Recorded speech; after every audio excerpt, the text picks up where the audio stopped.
TV.com ең үздік қосымшасы сенің смартфон, планшет немесе смарт теледидарыңда. Меня все ищут, растворюсь в закате. Премиум жазылу бар жоғы 2200 теңге. Спорт әлеміндегі қызықтар, көңіл көтеру, фильмдер мен сериалдар. Сондай-ақ UFC TV қазақстандық жауынгерлердің өнер көрсетуі 24/7 форматында. Үздік контенттерді көру үшін бір жазылым 3 құрылғыға. Бұдан үздік қосымша бола қоймас. Юрий, шышу! Барлық сілтемелер төменде көрсетілген.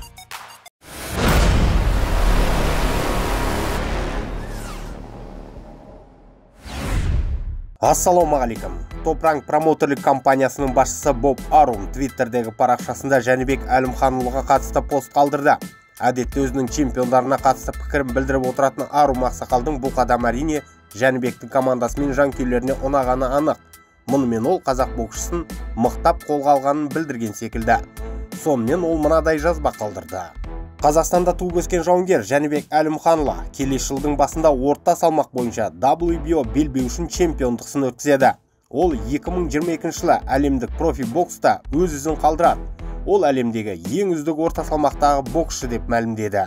Өз кезегінде Жәнібектің де жауабы көп күттірмеді. Ол бұл постқа мен әлемдегі ең беделді 4 тұжырым бойынша чемпион боламын деп мәлімдеме жасады. Шындығында бұл керемет жаңалық. Жаңа айтып өткендей, Жәнібек туралы Боб Арум көп сөйлей бермейтін. Оған өзінің чемпиондары Кроуфорд, Ломаченко туралы айтуын аушы еді. Ал енді ол сүйікті боксшылар қатарына Жәнібекті де қосты. Жалпы WBO Әлімханұлына белбеуіне міндетті үміткер етіп тағайындауда бұл ақсақалдың еңбегі орасан. Жайдан жай үйім оған мұндай атақ бермесе де, ал WBO-ның Аруммен ара қатынасы керемет. Оның үстіне бұл тандем британдық промоутер Эдди Хирннің көз алдымызда өсіп бара жатқанында қатты қаламайтын секілді. Бәрібір кәсіпқой бокс бұл Американың тауары. Сән берушілер қайдағы жоқ Британиядан емес, ақш-та болуы керек. Ал жас әрі ақылды Хирннің позициясының әлсіз етудің бір жолы чемпиондарын азайту. Мұны Эдди де жақсы түсінеді. Сондықтан болар ол өз чемпионының кәсіпқой бокс мұхитындағы акуланың аузына түспеу үшін жан таласып жатқандығы. Бұл әрине көпшілікке көріне бермейтін теңіз түбіндегі таластар, бірақ оны жоққа шығаруға болмайды. Естеріңізге салайық, дәл қазір орта салмақтың чемпионы Андраде мен Әлімханұлы арасындағы сын кәсіпқой бокс маңындағы ең жарқын тақырып болып отыр. Бұл ретте Жәнібектің есімі Головкинді де тұншықтырып тастады. Бұл туралы мен ертеңгі шығарылымда айтамын. Бұйыртса, өте қызық шығарылым болғалы тұр. Деметриус қашып жүр, ал Жәнібек оны қууда. Бұл оқиға немен аяқталатындығы келесі жылдың қаңтарында белгілі болады. Ал қанат ислам тақырыбына келейік. Кеше мұны аздап бастаған болатынмын, десе де бұл сондай бір кикілжіңді тақырып. Қанатты айтқанда қазақ қоғамы екіге бөлінеді. Bir тарап исламды шаң жуықтырмай мақтаса, екінші топ көңілден шықпай жүрген былғары қолғап шеберін даттайды. Мен бұл таласта нейтралды позициядамын. Өйткені оған жанкүйермін, еш жамандық тілемеймін. Табалағым да келмейді. Бірақ мансабының қалай өріп жатқандығы маған ашығын айтқанда ұнамайды. Міне осы боксшымыздың еншісіндегі WBO International белбеуінен айырылып қалды. Нақтырақ айтсақ, бұл ай жарым уақыт бұрын орын алған. Мейірім Нұрсұлтанов орта салмақ бойынша WBO International белбеуіне таласатын болды деген ақпарат күзде шыққан. Ол кезде аса мән бермедік. Енді міне бүйрек су бетіне қалқып шықты.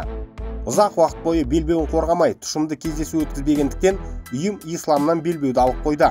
Оны вакант етіп енді ақтауда. Қаңтарда өтетін бокс кешінде Нұрсұлтанов пен Сироткин арасындағы сынға тікті. Екінші деңгейлі белбеу болса да, ол қанаттан гөрі мейірімде болған дұрыс. Өйткені Нұрсұлтанов біріншіден жас, жиі кездесулер өткізіп, рейтингтерде жоғарылап келеді. Оның болашағы қартайған исламдікіне қарағанда әлде қайда жарқын. Екі боксшымызда қаңтарда жекпе-жек өткізетін болады. Бірақ мұнда қанат исламдікі күмәнділеу. Олар бокс ректе кездесу күнін резервке алып қойды. Бірақ кіммен шығатыны белгісіз. Және бұл сын бола ма жоқ па? Оған да кепілдік бере алмаймыз. Естеріңізде ме, күз айларында қанат Стамбулда бокс кешін өткізеді екен деген ақпарат шыққаны. Бірақ арты сол күйі құрдымға айналды. Ал мейірімде мерзім де қарсыласта бар. Нақты сол сынға дайындық жүріп жатыр. Не де болса, біз екі боксшымызға да сәттілік тілейміз. Профи бокс жолы оңай емес, соқтығы да, соқпағы да көп. Осы жолда жігіттерге кедергі тап болмай, түпкі мақсаттарына жетсе екен деп армандаймыз. Бейне материал ұнады ма, онда лайк басыңыз, пікір қалдырыңыз. Бұл біз үшін маңызды. Арнаға жазылып қоңыраушаны басып қойсаңыздар, соңғы жаңалықтарды бірден біліп отырасыздар. Уақыт тауып тамашалағандарыңыз үшін рахмет. Қазақ батырларының жеңіс жорықтары молынан болсын.